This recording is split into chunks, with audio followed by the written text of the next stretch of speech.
My name is Claire Kaplan, and I am the executive director of Match Export, which is part of Match Education that is focused on sharing our lessons learned and sharing our knowledge base with educators everywhere. I'm only going to speak very briefly today, and I'm going to turn this over to my colleague, Jen Spencer, who has been our math curriculum director for high school over the past 3 years. And she has a vast number of years teaching math and developing curriculum. And she will walk you through a lot of what we're doing with curriculum and explain a little bit more about how we develop it and how we think teachers can use it most effectively. Quick reminder about Match Fishtank. This is our open source platform, open source curriculum platform. If you haven't seen it yet, you will get a full introduction to it today. We are partway through sharing all of our math, ELA, science and social studies courses for K-12. If you're familiar with the site, you know that there's a couple of courses that are still in progress and a couple that are coming soon, but we hope to have all of our curriculum for K-12 up on the site within the next year or two. Our agenda for today is to talk a little bit about the open source curriculum movement, of which we are a part now in terms of sharing our website, and then give you a tour of Match Fishtank to give you a feel for how it works, and then talk a little bit about how to use Match Fishtank and some other resources that are out there to plan great lessons. So let's talk a little bit about open source. I mean, basically, when you look back at some of the data around what teachers are doing, we know some of this from the RAND study that looked at findings from the American Teacher Panel, that teachers are doing it all. The vast majority of both elementary and secondary school teachers are writing a large portion of their own lesson plans and assessments. And in fact, 50% of the lesson plans delivered in the US today are actually produced completely by teachers with no connection really to textbooks and commercial curriculum. And that's a real departure and change from how things have been in the past, and also to what I think folks think about in terms of what the job of the teacher is. So this means this is, and I don't need to tell all of you, anyone who's a teacher on this is incredibly time consuming. The same study reports that half of US teachers spend more than 4 hours per week. I know many teachers who spend much more than 4 hours a week planning their lessons.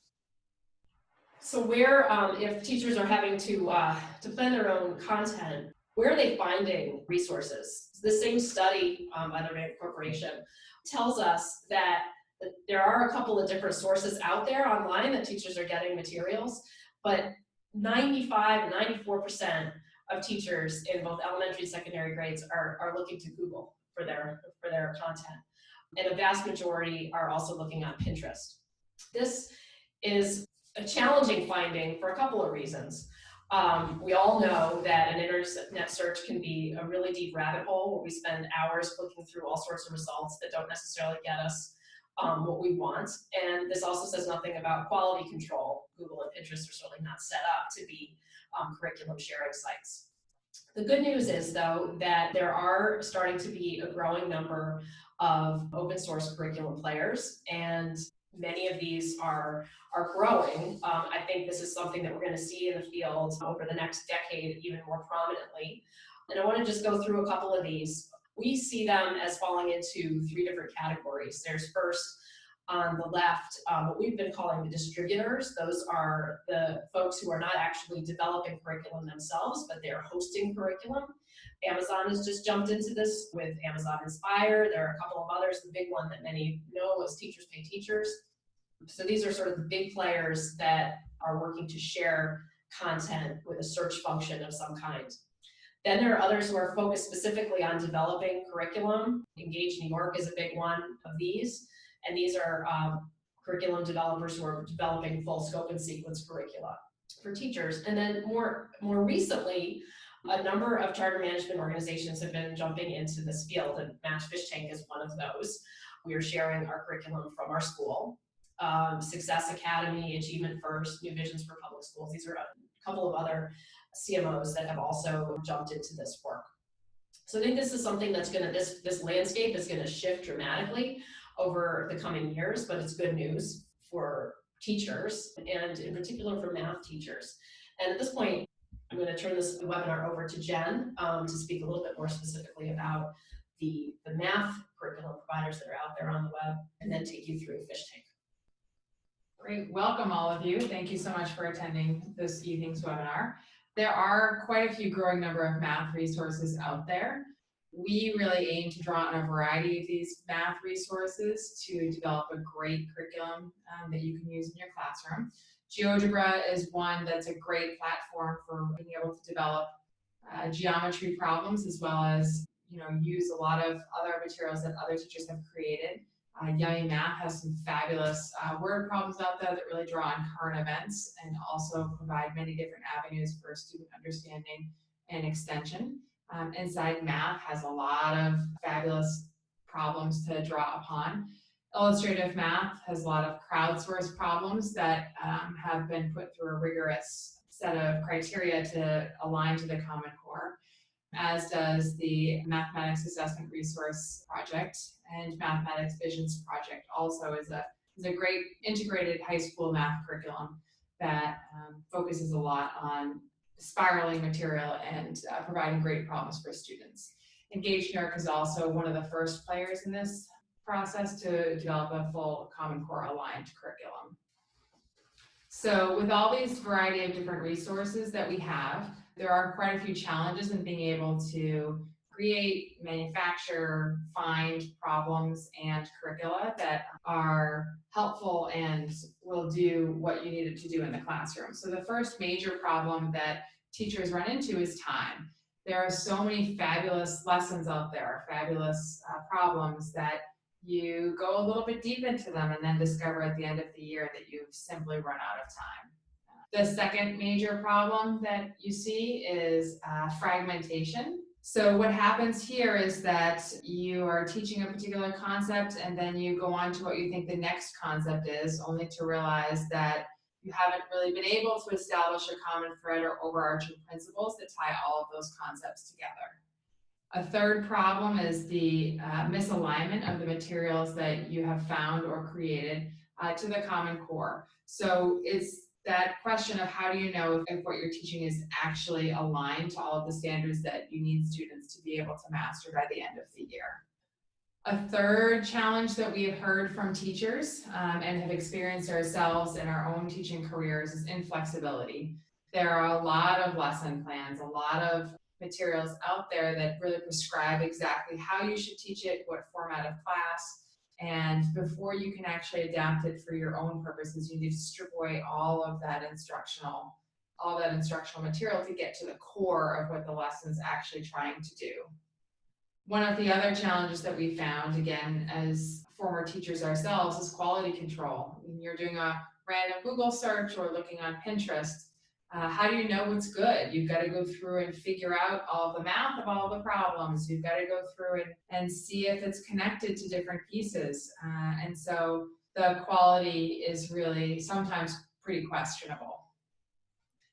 So now we're going to take you through the Match Fishtank website and describe a little bit more about what we have created through our curriculum. So we'll be going a lot more into depth into all these pieces as we go through the rest of the webinar. And so this is, if you've been on the site for Match Fishtank, you know that we have a variety of different courses, as Claire mentioned, that you can click on any one of those through either the content area or through this the grade level to be able to find some great units and lessons.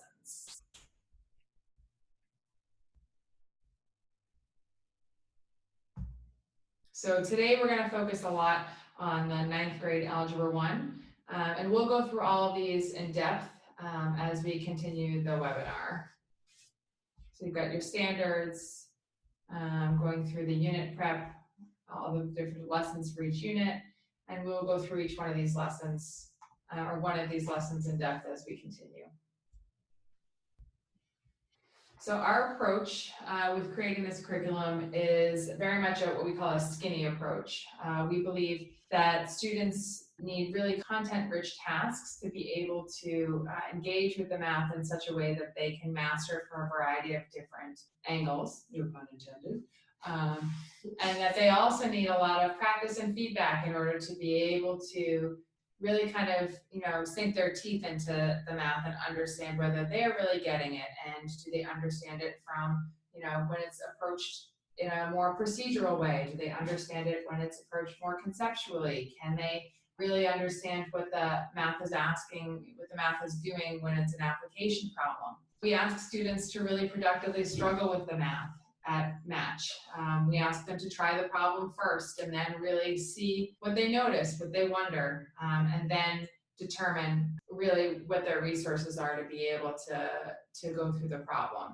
With that is an important piece of communicating their mathematical understanding and also their mathematical inquiry about where they're struggling throughout the math. So these are the big pieces to our approach. So one of the questions we get a lot is, how do you go about developing a unit? And we tell you this so that you not only can understand what our approach is, but then also as you're looking at our lessons, you have faith and trust in how we've developed our units and our lessons. So we really just, all the curriculum developers start with the standards. We read through the standards very thoroughly. We go through them, we take them apart, we put them back together. We look at what other people have done with the standards, how they're organized in a variety of different places, what Bill McCallum says about how the standards should be used. And we really investigate as much as we can before we even start writing a unit. We want to fully understand exactly what the standards say. Then we go through and we develop a sequence of objectives and benchmarks. And as many of you know who develop units, this is a relatively messy process. You go through and you develop a sequence that you think makes sense. You put together the objectives and the benchmarks, and then you go, well, I'm not so sure. I think this objective should go first, or I think this benchmark really needs to be included here. And so you develop this large sequence that sometimes will change as you're developing the individual lessons themselves. But we start really with this part because we do believe that you need to have a large scope of not only what the next day's lessons are or how the individual lessons connect to one another, but what the larger scope of the entire unit will be from beginning until end. And then finally, where we, in our developing of these units, we then go and create or curate problems and guiding questions that match with the sequence of objectives and benchmarks and the standards. A lot of teachers who are developing their lessons on Sunday night, Monday night, Tuesday night, etc., are starting with the problems and then trying to figure out how they fit. We do the opposite and really figure out what we want to do with the units first, and then find the problems that are going to be able to fit those objectives. And if we can't find them, we make them. And then the guiding questions, as we'll talk about a little bit later on, will help you to figure out what the focus really is for each one of those parts. So then in the next section, we then develop our unit assessment to synthesize the student learning in the unit. There are two modes of thinking with this, where you develop the unit assessment first and then you develop the unit. We actually do it by developing the unit first to go through the process of learning and understanding and figuring out to really determine what are the most important pieces that we want students to do by the end of the unit. And then the final piece of our developing our units is that we obviously will give the assessment and ask the teachers who are teaching the units for their feedback and develop any sort of revisions that are necessary.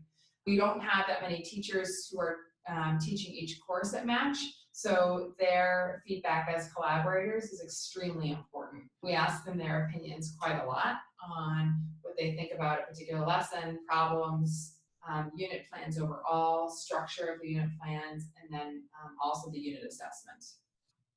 So as I mentioned before, our approach is pretty skinny. We really have gone back and forth quite a lot actually in developing our curriculum and have landed really on this approach as the most flexible for teachers to use. So we don't demand that you use any sort of pedagogy in order to be able to teach the Match Fishtank units. They're very flexible for whatever structures you have in your particular class or that your school district requires you to maintain. The biggest piece to our approach to curriculum is that it requires a lot of what we call intellectual prep, so internalization of the unit and the lessons, to not just understand what you're going to be teaching, but also understand what comes before, what comes after, and all the different misconceptions that the students could have with a particular lesson, problem, or unit. So this is a screenshot on the slides of the Match Fishtank site that you saw very briefly earlier. And what we're going to focus on right now is how to use the intellectual prep section to really understand how to prepare to teach a full unit.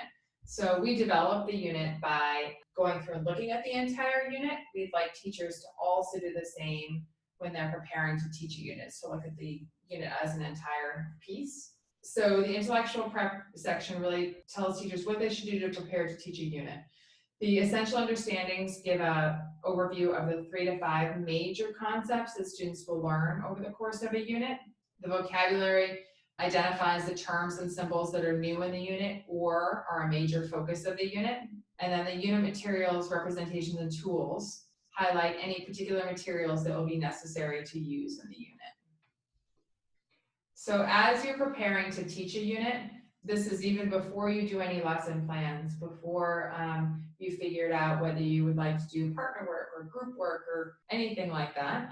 We believe that taking a unit assessment is the first piece. Really understanding where you want your students to end up at the end of the unit helps you to guide your thinking about the standards and the content of the unit.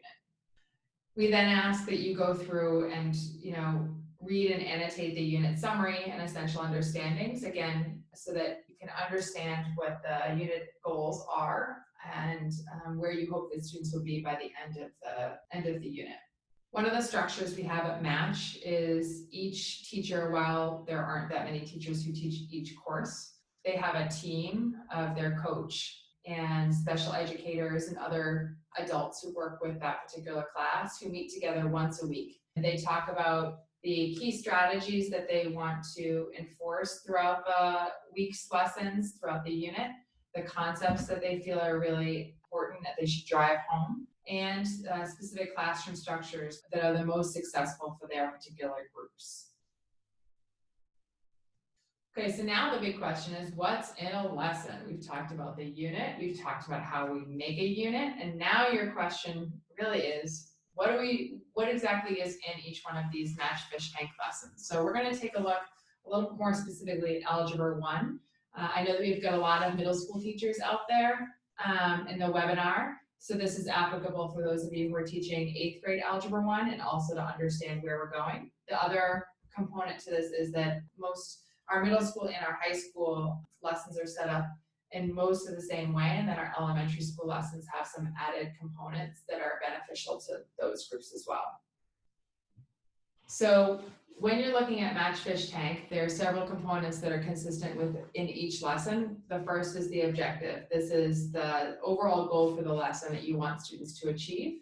Now, we as teachers know that that overall objective doesn't tell the whole story about what we want students to be able to get throughout the course of a lesson. So we've also developed the criteria for success that detail what all the smaller components are that will help to get towards the objective. So moving down from the criteria for success, then we get into the anchor problems, and the anchor problems are between 2 and 3 anchor problems per lesson that really do in fact anchor your lesson and map to the criteria for success. So these are the problems that you'll use to be able to meet all those smaller criteria for success that will ultimately help your students to master the objectives. The guiding questions are prompts and questions that will help you to focus the content of the problem. Those can be used really in discussion, notes, student tasks. And the questions that you can really ask yourself as you're going through the anchor problems and the guiding questions are, what's the main purpose of this problem? What criteria for success do the problems map to? How do I want to use these guiding questions? What do I want students to do independently? And what evidence should I see that students are really thinking about the math that they're doing? So as we mentioned earlier, we really believe strongly in a lot of practice and feedback. So the problem set guidance gives a lot of resources and problem types that teachers can turn into a problem set. We believe that students should spend a significant amount of time on independent practice where teachers are giving feedback to them while they are working. Students may be communicating with one another about the math to productively struggle through any concepts that are challenging. At the end of class, we also believe that a target task is important to be able to determine whether students have mastered the objective. So this task is really designed to gauge the level of student mastery towards that objective, and will really help the teachers to guide what the content that is most important from the lesson. So while we do not prescribe a particular pedagogy for teaching the lessons that are on Match Fishtank, we've all been teachers, and so as we're writing these lessons and coming up with these anchor problems, we do have kind of a picture in our mind of how a lesson can break down into smaller pieces that you would present to the class. So we've gone through and come up with a pie chart of sorts that helps to describe how much time would be spent on each component of a class. If you're familiar with Robert Kaplinsky's work, then he's done a couple of things with NCTM Ignite about what the classroom clock is. What's your classroom clock? How much time are you spending with direct instruction? How much time are students spending practicing or working on their own? How much time are you spending having students wrestle with a problem at the beginning of class? So I think now your question is, now that we've talked about the unit plan, we've talked about how the units are developed, we've talked about how to prepare to teach a unit, and we've talked a little bit about what the components are that are in a lesson. Now the question is, how do we get and actually develop each one of the lessons? And the first part is really to do the math. It's pretty straightforward to just sit down and do all the problems from beginning to end. You're going to find that you can figure out a lot of misconceptions and a lot of why we've chosen certain guiding questions by just doing the math. And so now what we're going to do is show you a sample lesson plan for this particular lesson from Algebra 1.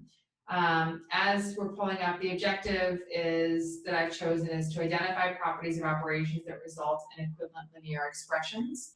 And I've chosen this objective because it's one that you could teach very procedurally, you could teach very conceptually, you could have the students struggle. There's a variety of different ways that you can approach this particular lesson.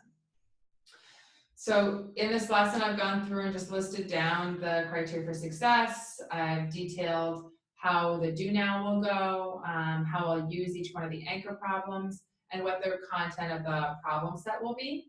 I've also described a little bit about what the exit ticket or how the target task will be used and what kind of closure will be done throughout the class.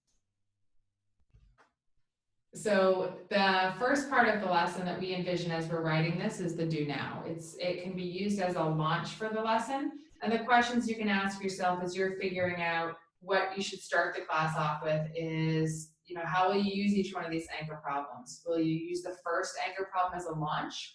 Will students need to do some skill work that will allow them to access the problems before you even do anchor problem 1? These are the kind of purposes that you want to work through as you're developing the lesson from a Match Fishtank lesson.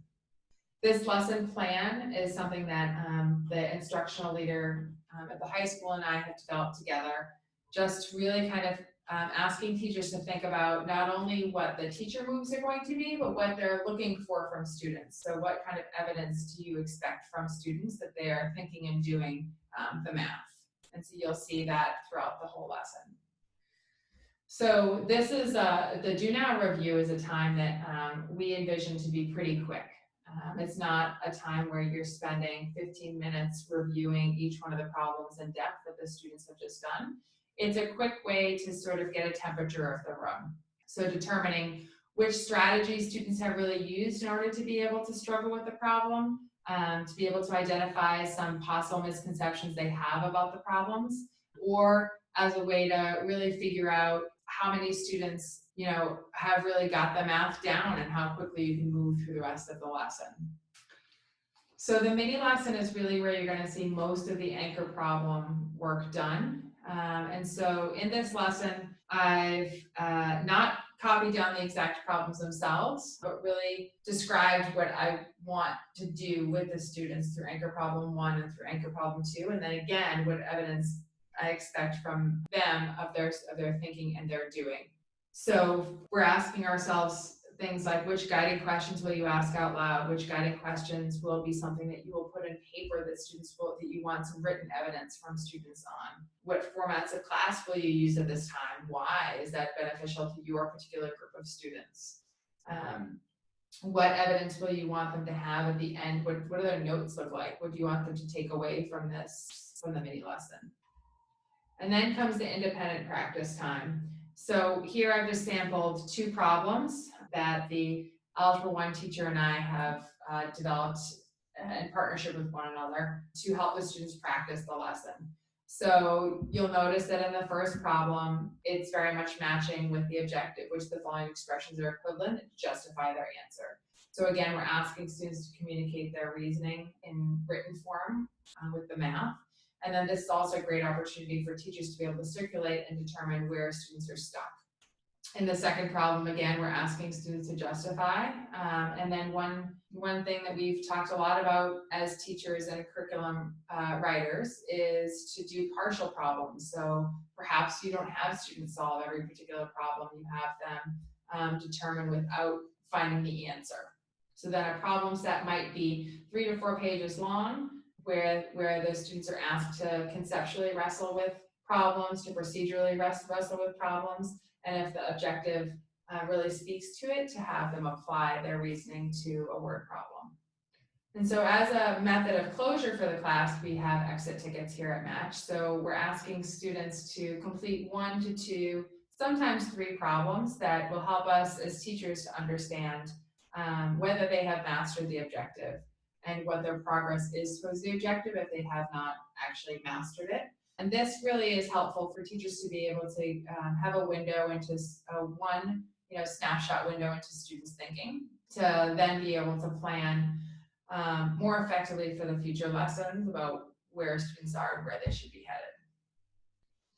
So we have a lot of components for our individual lessons and a lot of components of class that you could choose to use. And so one of the questions that we get asked often is, where should I do the anchor problems? Where should I do the guiding questions? So an anchor problem could be used during the do now.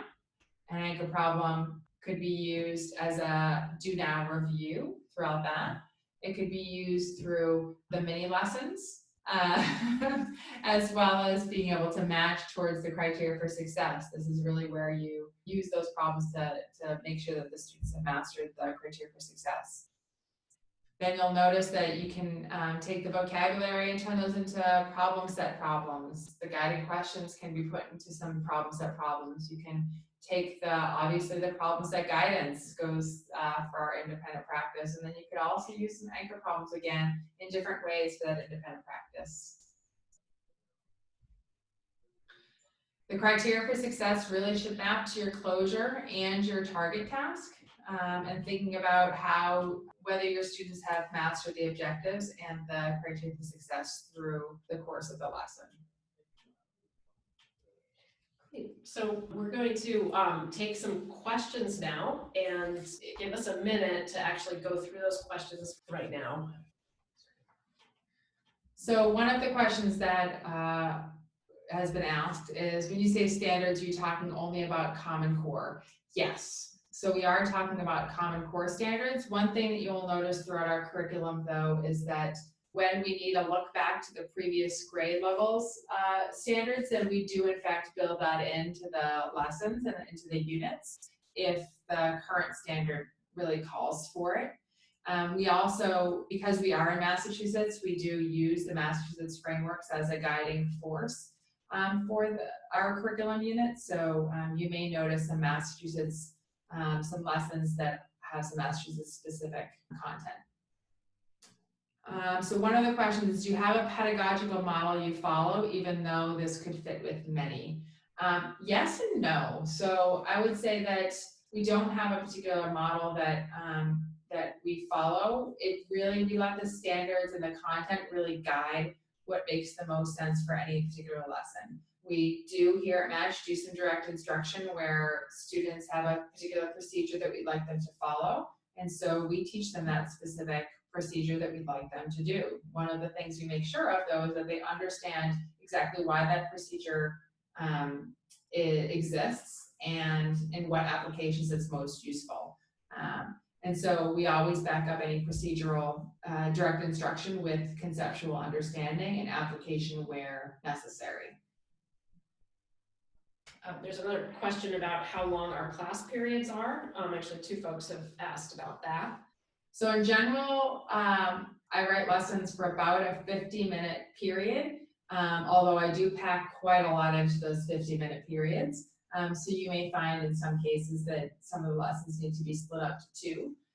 We do, in the notes section, provide guidance about whether we believe that a lesson should be split over 2 different days, but in general, it's a 50 to 55-minute period. I think there was another question about why we don't list the questions to ask during discussion. Again, this goes back to Jen's original explanation that we have focused very much on providing a very flexible product and that are flexible lesson frame, because teachers everywhere have so many different formats of class, types of templates for their lesson plans. And we know that teachers need to make a lot of decisions themselves about how best to structure the lesson itself and how they engage students. So the guiding questions are listed in the anchor problems, and they can very much be used as discussion. But I would say that most of the problems that you'll find in the curriculum, you could build a full discussion around, and you could not build a full discussion around. So it's really up to what your particular style is. And I know that sounds kind of like a cop-out. It's not. There have been many years where I've taught the same exact content and lesson in 2 different ways based on the group of kids who are in front of me, where they're coming from, what their strengths and weaknesses are. And so us really kind of building out a particular discussion for the middle school and high school level, it seems that it pushes people too far into feeling like they need to do a discussion for a particular problem. Someone asked early on if there is a companion book to Match Fishtank. And I think that it'd be nice if there was. One of the things that to be honest with you, here's we're all of this is we're putting everything up as fast as we can on the site. And our focus right now is to share as much of our curriculum as possible. We do hope to get into later on sharing more about how we teach it and more about the decisions, the content decisions that we've made, or even provide some online courses for teachers. We're just not there yet. So that would be the kind of companion. There's no existing companion book right now, though we are very eager to hear from teachers about what's working, what they are looking for. The issue of, for example, of providing lesson plans or providing problem sets is something that, maybe down the road we could consider providing more of our full lesson plans for our already developed problem sets. We're just not in a position to do that at the moment.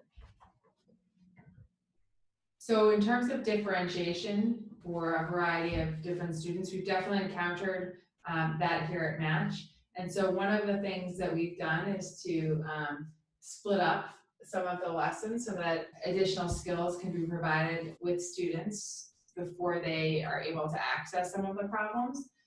We also, there's a variety of different ways that you can differentiate each problem. So some of the problems are pretty meaty. Some things I've done before in the past are to give a problem, give the base answer, and then ask students how I got from that problem to the answer. Another way that we've done some differentiation is to use a lot of error analysis. That's a huge tool that our teachers have used in order to be able to root out and to give students some sample quote-unquote student work to determine whether it's correct or incorrect and why. We can absolutely share the lesson plan that we showed on the site. We will follow up by sending out both the recording of this webinar and the links to any materials and the slide deck, of course, as well. There was a question about whether we'd be open to teachers visiting a class. Interesting idea, but I think where we envision going in this area is we're very focused on how the internet can really support teacher learning and sharing of resources. And we'd love to find a way that whether it's through snippets of video from our classrooms or, a brief online course. So for example, if teachers are interested in how we run independent practice and how teachers circulate the room to provide feedback during that independent practice, we might have a little focused course on that with some video. That might be a better solution than folks flying into our classrooms here in Massachusetts. Other examples in math might be, the launch and how you use an anchor problem, going into a lot more depth and seeing that in action. There's a question about how to handle absent students. I think that really depends on your school structure and how you choose to do that in class. I think in terms of an overall curricular decision, I think that one of the ways that I used to do this as a teacher was to be pretty intentional with the student when they return about exactly what I expected from them over the course of a period and what the objectives are that I expected them to meet, and then scheduling time to be able to make sure that they understood the concepts that had come when they were absent. Great. I don't see any more questions. Folks can go ahead and if you want to throw anything else in the chat, that'd be great. That's an interesting question. In what stage of planning can you implement strategies to account for gaps in learning from previous years? That's a really interesting question that we've wrestled with ourselves to help instructional leaders to figure that out as well. The two major places that we account for the gaps in learning is really at the unit plan level, is the best place we found to really identify potential gaps and build in extra time, or in some cases swap out certain anchor problems for other problems to be able to fill in some of those gaps. Because we have so many courses up currently on Fishtank, then especially with the middle school level, being able to go back to some of those foundational standards that are listed in the current lesson and go back to the lessons from previous grades that address those standards specifically to help you build in some of the conceptual understandings that may have been missed in prior years. That was actually a big reason to us including the foundational standards in each one of the lessons, is so that you could easily go back and find the previous lessons that matched. Great. So thank you all very much for participating. I'd like to thank Jen for doing this webinar. We're excited to have you all as part of the Fishtank community and to learn from you as well about what we're trying to do. So thanks again, and hope to see you or hear from you again on a future webinar.